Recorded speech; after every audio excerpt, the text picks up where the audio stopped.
Bugün sizler ile unsuz, yufkasız, glutensiz tava böreği lezzetinde bir börek hazırlıyoruz. Ben bugün sizlerle sabah böyle kilo verirkenki rutinimi paylaşmak istedim. Yaklaşık yakın zamanda 10 kilo kadar kilo kaybım oldu. Bu sağlıklı tariflerle beslenerek bunu başardım. Şimdi haydi ilk önce suyumu hazırlayarak başlayalım.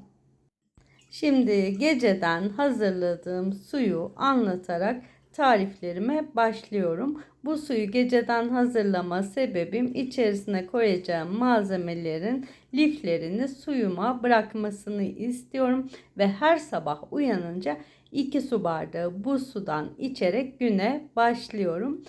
Tarifimde 2,5 litre su kullandım. 3 adet kuru kayısımı suyumun içerisine bırakıyorum. Kuru kayısı bizim şeker ihtiyacımızı karşılayacak. 1 adet kabuk tarçın bırakıyorum suyumun içerisine. Şekerimizi dengeleyecek. 3-4 adet karanfilim var. Karanfilimi suyumun içerisine koyuyorum. 1 adet salatalığım var. Salatalığımı da ilave ediyorum suyumun içerisine.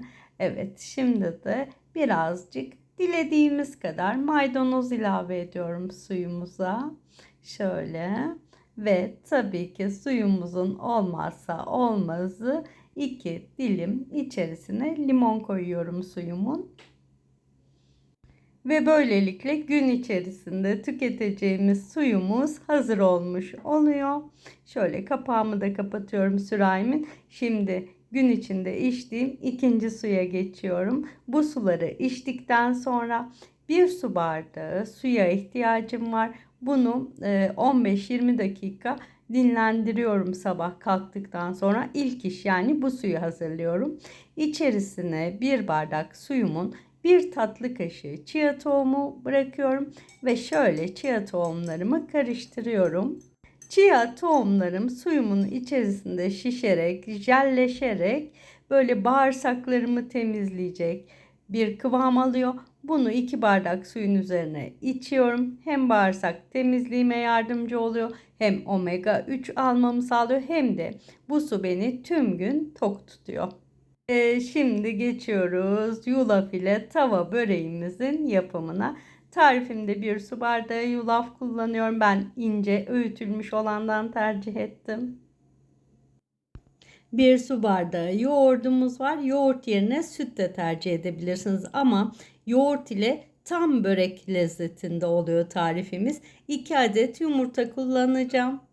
Ve şimdi tüm malzemelerimi bir çatalım yardımıyla iyice karıştırıyorum. Her sabah 2 yumurta yemeye çalışıyorum. Çünkü yumurtada protein var ve kolesterol problemim falan olmadığı için de rahatlıkla tüketebiliyorum. Bazen menemen olarak, bazen böyle börek gibi yaparak, bazen yulaflı yumurta pişirerek, bazen haşlayarak, ama günde mutlaka 2 yumurta yemeye çalışıyorum. Hem kalorisi düşük hem sizi tüm gün tok tutuyor.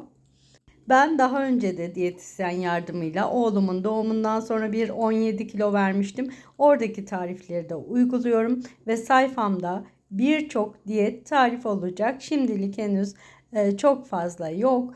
Diyet ve sağlıklı yiyecekler bölümünde bulabilirsiniz. Tabii onun dışında kekler, börekler, et yemekleri, yaklaşık 400-500 tane şu anda tarif var.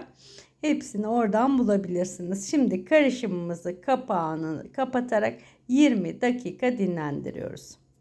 Tarifimiz dinlenirken biz tarifimizin içine katacağımız yeşillikleri hazırlıyoruz. Ben maydanoz ve dereotu kullanacağım. Bir sebze makası yardımıyla doğruyorum ki saplarını da kullanabileyim. Çünkü sapları da bu yeşilliklerin çok faydalı. Yeşilliklerimiz hazır.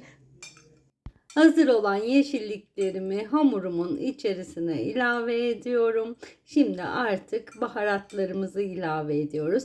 Ben bu tarife 1 yemek kaşığı kadar lor ilave ediyorum. 2 yemek kaşığı da kullanabilirsiniz. Beyaz peynir veya kaşar peyniri de kullanabilirsiniz. Çörek otu, kırmızı pul biber ve tuz ilave ederek şöyle yeniden börek harcımı karıştırıyorum. Benim lor tercih etme sebebim hem proteini yüksek hem de kalorisi düşük bir peynir cinsi olduğu için ve tuzunu da az buluyorum. Çok fazla tuzlu beslenmemeye de özen gösteriyorum. Şimdi artık pişirmeye geçelim. Bir tavama 1 yemek kaşığı zeytinyağı koyuyorum.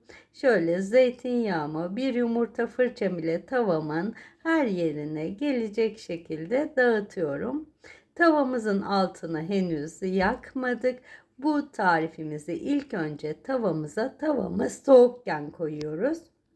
Artık tavamı yağladığıma göre börek harcımı tavamın içerisine alıyorum. Tavama soğuk koyma sebebim, eğer içerisinde kaşar peyniri kullansaydım kaşar peyniri eriyecekti ve böreğimiz tavamıza yapışacaktı. Tavamız sıcak olsaydı tavamıza direkt böreğimizin yapışmaması için soğukken koyup bir spatulam yardımıyla şöyle düzlüyorum böreğimi, yulaf karışımımı. Yulaftan harika bir börek elde edeceğiz şimdi. Şöyle kenarlarını iyice düzledim.